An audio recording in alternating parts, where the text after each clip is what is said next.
গাজীপুরে একটি সমবায় সমিতির থেকে চাঁদা দাবি ও হত্যার হুমকির অভিযোগে ছাত্রদল ও যুবদলের ১০ নেতাকর্মীকে আটক করেছে যৌথ বাহিনী।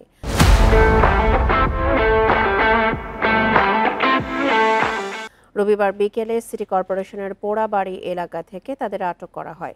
পুলিশ জানায়, দুপুরে সৃজনী ক্ষুদ্র ব্যবসায়ী সমবায় সমিতি লিমিটেডের শাখা ব্যবস্থাপক সোহেল রানার কাছে ১০ লাখ টাকা চাঁদা দাবি করে আটকরা। চাঁদা দিতে অস্বীকৃতি জানালে তাকে হত্যার হুমকি দেয়া হয়। এ ঘটনায় বিকেলে সোহেল রানা বাদী হয়ে গাজীপুর সদর থানায় একটি লিখিত অভিযোগ দেন। অভিযোগের ভিত্তিতে যৌথ বাহিনী অভিযান চালায় মহানগর ছাত্রদলের দপ্তর সম্পাদক বোরহান উদ্দিন সহ ১০ জনকে আটক করে।